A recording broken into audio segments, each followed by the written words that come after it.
Você já era cidadã americana? Já, muitos anos. Porque tu veio 5 anos, teus pais automaticamente devem ser legalizados, por você. Você nem lembra de quando você não era cidadã? Lembro. Lembra? Lembro. Eu me tornei cidadã no high school. Ah, você já era mocinha já. A gente teve um processo longo. Longo, ah? Sim. Meus pais, quando tiraram o documento, não sei todos os detalhes da época, claro, mas foi um processo de... O pai ficou numa fila, alguém assina o documento dele de fazendeiro, na época. Isso lá em Miami. Isso em 1987, mais ou menos. Uau. Que demorou, saiu esse movimento morou aqui uma época, depois deu essa anistia, não sei se uma anistia ou não, que deram. Aí ele conseguiu. Então, aí ele pegou o green card, ele virou cidadão e trouxe a família. Ah, por isso que demorou, então. A gente demorou, sim. Mas era diferente naquela época, né? Era mais difícil para conseguir, porém, não tinha tantas opções como tem hoje em dia. Né? Hoje em dia tem muito mais. Mas a gente sabia disso e o Rogério, a gente achava, como eu estava aqui há tantos anos, você sempre vê todo mundo, né? A pessoa está fora de status, casou e conseguiu documentos. Você acha que é normal na sua cabeça. Então, porque pra mim, eu fiquei 4 anos ilegal. Quando eu vim pra cá, o overstay, né? Que vem com o visto turista e não volta mais. Aí eu me casei com a cidadã americana e assim que eu me legalizei. Então, não foi o nosso caso. O nosso foi diferente. Fala um pouquinho mais alto, Carolzita, por favor. Falo. Obrigado. Desculpa. O nosso foi diferente, tá? O nosso caso foi um pouquinho diferente. A gente foi na corte, fez alguns appeals até no nosso porque caso. casou, vamos lá. Porque pelo que eu entendi, daí você vai me explicar, pelo que a gente conversa com o Dr. Walter Santos toda semana, todo mês aqui. Você casou, para eu poder ser o teu patrocinador, eu tenho que ter condições financeiras, que automaticamente, eu acredito você que na época você tinha. Tinha. Né?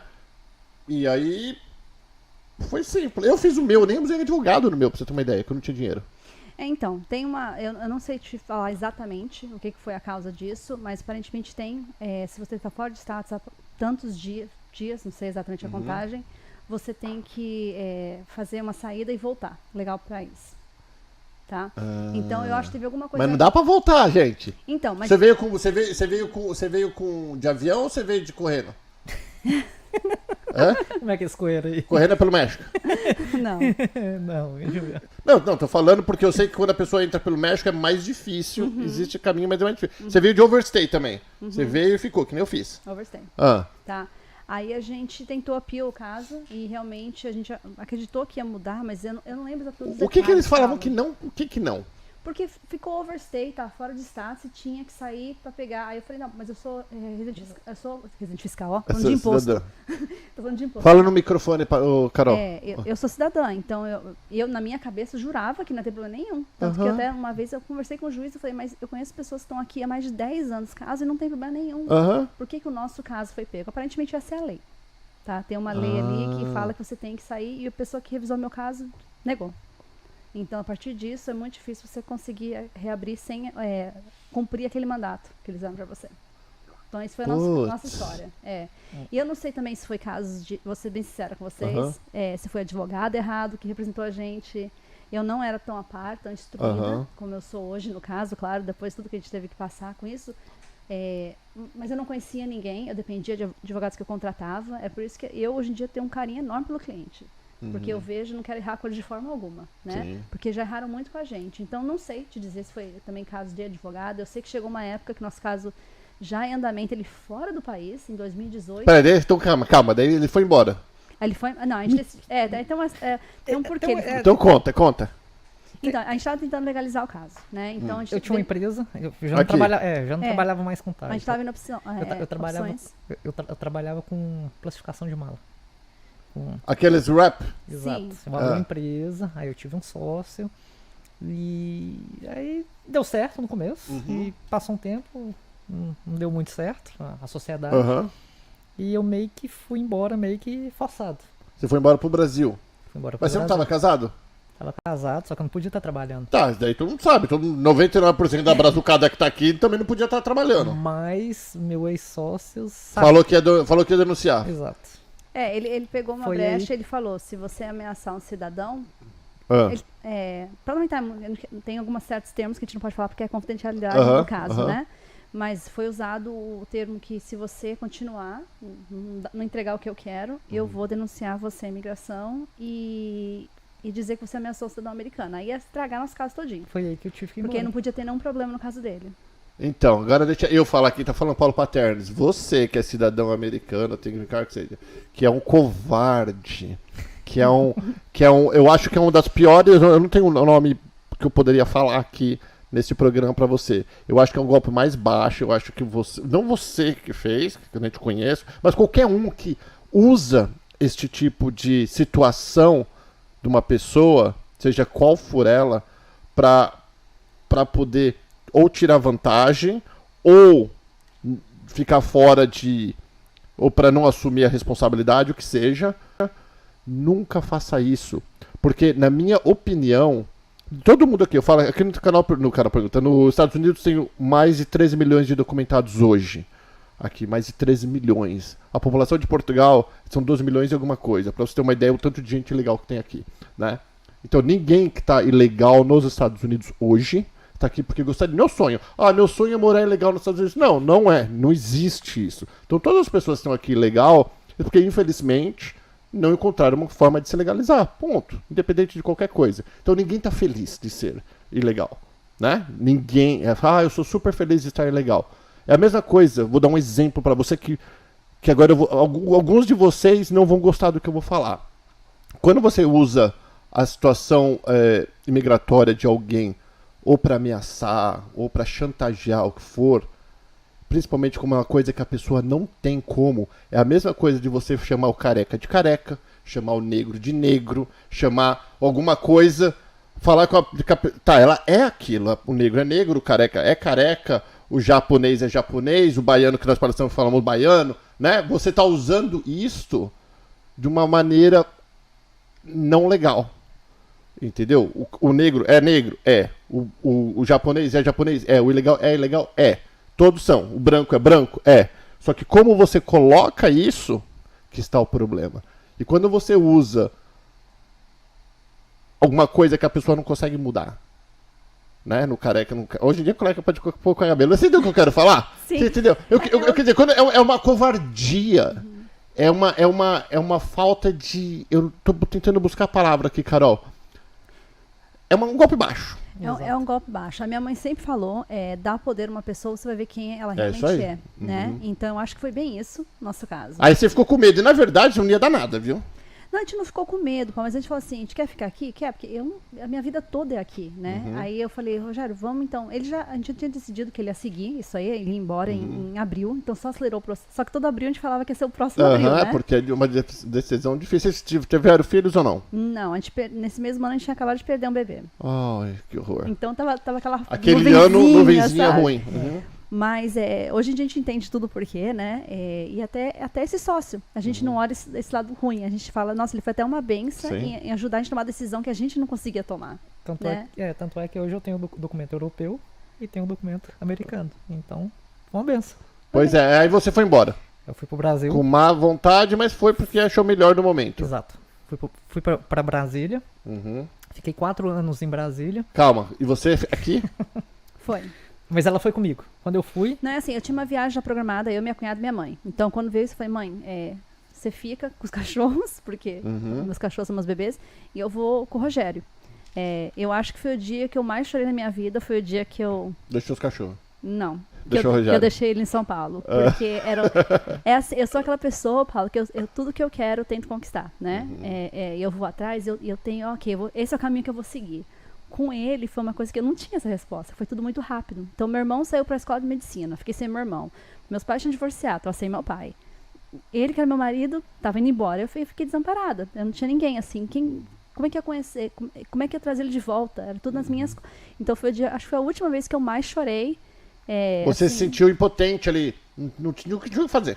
E você acha assim, por que isso está acontecendo, né? Qual que é o propósito de acontecer na nossa vida, né? E foi horrível deixar ele lá, porque eu prometi para ele que eu ia trazer ele de volta. Eu falei, eu vou trazer você de volta, confia em mim, eu vou conseguir. Eu vou dar um jeito, eu vou fuçar, eu vou atrás. E até então não tinha me envolvido tanto, por isso que eu não tenho tantas respostas do caso antes. Depois disso eu tenho todas as respostas, porque eu me envolvi como se... Eu só não tenho degree de advogado, mas eu me envolvi tanto no nosso waiver... que eu falei, não, eu vou conseguir. A gente teve alguns bumps na road, passando... Nesses 4 anos que você ficou em Brasília, né? No Brasil? Brasília. E você veio pra cá, você foi lá, ficou quanto tempo lá? Então, a meta no começo, a gente ficou 2 semanas lá, aí eu voltei, aí querendo, eu tive que reestruturar tudo aqui, né? Aí eu voltava, o nosso acordo era pelo menos 6 meses, a cada 6 meses eu ia ver ele. Nossa, olha que dificuldade, gente. A gente vê a Carol linda, maravilhosa nos eventos aqui, ó. A gente não sabe o que as pessoas passam. Eu acho que todo mundo vê você, vê eu, ninguém imagina as coisas que cada um de nós já passamos. Cada um tem uma história. Cada um tem uma história. De 6 em 6 meses. Recém-casado, praticamente. Estavam casados há quanto tempo? Não, já tinha um bom tempo casada. Isso foi 2008? Estava 5 anos. 5 anos casado. Ainda... Aí vai viver agora se vê de 6 em 6 meses. Mas foi só no começo que foi 6 em 6 Não, essa meses. era a meta. A meta era a meta. Essa era a meta. E daqui a pouco a gente estava, a cada 3 meses, a gente estava viajando para um lugar do mundo. Então não foi ruim. Eu sempre brinco, parece ser aquela historinha, mas foi muito boa, porque meu sonho sempre foi viajar ao mundo. Então, sorte que você tinha condições financeiras, que você trabalhou para isso e trabalha até hoje, porque esse é outro peão, não consegue não, filha. Então, Paulo, na verdade, naquela época, devido aos meus pais serem recém-divorciados, eu tinha uma vida de princesinha, tá? Mas sempre trabalhei, mas sempre foi aquela... Tinha os pais, né? E ele também, quando a gente casou, ele também, a gente dividia as contas aqui. Então... Por isso que eu digo, o plano era cada 6 meses. Veio aquela época de 2009 que quebrou todo mundo, né? Você lembra? Ficou todo mundo desempregado, que ficou. Então, a gente estava começando de novo, né? A gente estava começando a se estruturar, a gente estava começando a ficar bem de novo, só que era nós. E a gente tinha acabado de comprar a casa em 2008. A gente comprou a casa em 2008, então assim... Foi quando deu o babo lá. A gente comprou uma época muito boa, né? Mas... eu também, sabia? Eu aproveitei. Nossa, foi maravilhoso. Aproveitei. Aí, assim, então, quando ele foi difícil, porque eu não sabia o que ia acontecer, né? Eu não sabia se eu ia vender a casa, eu não sabia nada ainda, estava tudo indeciso, porque ele ajudava com as finanças. Aí eu comecei a pensar numa solução, porque eu sempre digo, problema todo mundo tem, e a gente fica pensando nele não vai solucionar, então qual que é a solução para isso? E acabou que a gente foi achando a solução. Eu tive uma amiga que me levou primeiro, fui muito promovida na empresa que eu estava, né? Foi onde eu virei CFO, depois abri o escritório Winter Park. Era empresa do quê? De contabilidade? Então, eu era CFO numa empresa de martial arts, de artes marciais. Oh, uau! Tá? E eu depois abri um escritório lá e depois abri esse daqui, que era para atender o brasileiro. Que veio aquela leva de brasileiros 2013. 2013 e 2014. Foi quando eu fui embora. Foi quando o canal Perguntas começou em 2014. Foi quando eu fui embora, 2013. Foi bem na época que ele foi embora. Todo mundo chegando e você indo embora. Foi.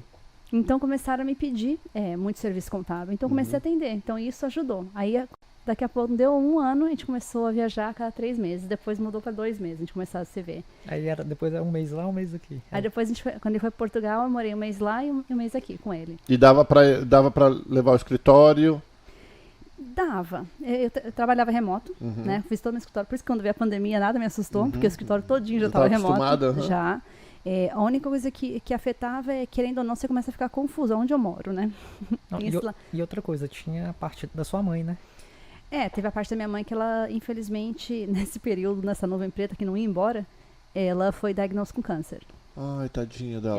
Então foram 5 anos, né? Foi tudo na mesma hora, né? Então entre estar lá, estar aqui, uma hora ela está internada, uma hora ela tá... Você não quer deixá-la aqui. Então isso emocionalmente foi difícil.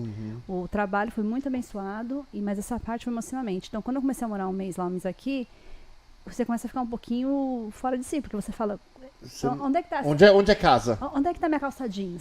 Aí você começa a pegar, uma vez eu lembro que eu falei, já minha calça jeans tá aí? Ele falou, deixa eu procurar. Não tá aqui. Não tava nem lá nem na minha casa. Eu falei, onde é que tá minha calça jeans? E eu me apeguei, lembra que eu tive por causa de uma calça jeans. Mas não era a calça jeans, era desespero. Aonde tá tudo? Era tudo, você já tava confusa. Você fica confuso. Posso contar o final? Por favor. Não, depende. Mais ou menos.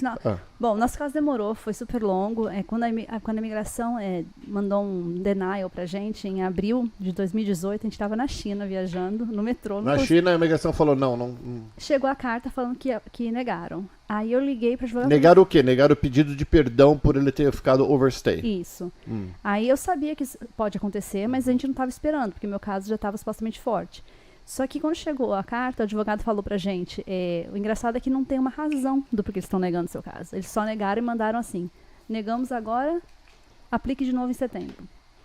Então, nessa época, muitos advogados da cidade me ligaram, querendo pegar o meu caso, porque era tão raro. Então, Entendi. Então, onde eu ia, queriam entender um pouco mais do nosso caso. A gente falou, tá bom. Chegamos à conclusão que ninguém mesmo podia mais resolver o nosso caso. Ele falou, tá bom, vamos de novo fazer o pedido do waiver, novamente. E a gente fez novamente o pedido do waiver. Aí parou um tempo, né? Porque sua mãe tava muito doente, ficou um ano parado, você resolveu a cuidar mais. Ela resolveu cuidar mais da mãe dela. Uhum. Meu caso ficou um pouco parado, não foi? Foi, teve uma época que eu falei, eu tenho que fazer, que eu tava muito desesperada com tudo. Então eu comecei realmente em psicólogo, você começa a ficar... Sim, você fica xaropeta, total. A gente já tava o quê? Já tava 5 anos? 5, 6 anos acontecendo isso. Tinha uns 6 anos. Uma parte bem interessante, tá? Que eu pulei do começo do nosso caso. Diga. A gente usou um advogado de Miami e eles falaram pra gente que ia ser 2 anos a saída do país dele, né? Eu, muito inocente, eu deixei na mão do advogado e achei que estavam sendo cuidado de tudo. Depois de 2 anos, eu falei, não, Rogério, não, 2 anos. 2 anos. Depois de 2 anos, eu liguei no advogado. E aí, como é que tá o nosso caso? Eles não tinham nem dado entrada ainda no caso. A moça tinha saído de medical leave, de gravidez. Largou lá. E largou e falou, agora eu vou retomar seu caso. Eu falei, não, agora eu não quero que ninguém retome meu caso. Eu quero tirar meu caso e procurar outro advogado. Deixa eu agora fazer uma pergunta que todo mundo deve estar querendo saber. Como levar um relacionamento amoroso, forte, à distância, com todo esse estresse, principalmente você... É que você ela não deixou você falar ainda, né? Mas, é mulher, né? Mas principalmente você, Carol, com tua mãe, porque querendo ou não, é tua vida, tua mãe, teu escritório, tudo acontecendo. E como que você falou assim, gente, vou arrumar outro carinha aqui mais perto. A mesma coisa você falar, arruma uma menininha aqui em Portugal. E sabe, é muita dor de cabeça, não tenho filho, não tenho nenhum tipo de vínculo, digamos assim. Como foi para conseguir manter essa chama, esse amor, esse carinho durante essa época difícil? Quando a gente começou a namorar, uma coisa que a gente tinha concordado um com o outro foi que a gente não ia ter traição entre nós. Então a gente estava bem claro sobre isso. Não ia ter traição e que a gente estava aqui pra ficar junto, né? Então, se alguém quisesse procurar outra pessoa, eu chegava pra pessoa e falava, não tô afim mais. Sem sacanagem. Então a gente era bem claro sobre isso. Que na minha cabeça nunca passou de não votar pra ele. Eu vou deixar ele falar a opinião dele, eu sei a resposta dele, mas vou deixar ele falar. A cara dela. Eu vou deixar ele falar. Tem vergonha. Não, pior que essa cara, eu tô dando risada, porque eu apanhava da minha mãe muitas vezes pela minha cara. E às vezes a gente não tá fazendo nada errado, mas a cara fala o que está fazendo, né? Não vou falar por ele, vou fazer o show todo aqui, né? Mas o nosso entendimento era esse, que a gente não ia ter isso. Na minha cabeça nunca passou, mas muitas pessoas, e pessoas que até eram muito próximas de mim, perguntaram isso pra mim. E falaram pra mim, Carol, por que você não larga e começa outro relacionamento? E eu achava aquilo um absurdo. Ou falavam pra mim, Carol, como é que você consegue ficar tanto tempo longe? Sim, como é que super difícil. Mas pra gente, acho que não foi tão difícil assim. Não foi, porque... Primeiro responde Não, na minha cabeça também nunca pensei em fazer alguma coisa. Se eu fosse fazer eu ia falar, não tô bem com você, a gente tá distante, a gente não dá pra gente ficar junto, vai cada um pro seu lado. Tanto é que muitas pessoas acharam que eu ia voltar, ia pegar o documento e ia... Tchau. Então as pessoas meio que quebraram a cara. Porque já tem 2 anos, né? Vai fazer 2 anos que eu voltei. E também, até hoje.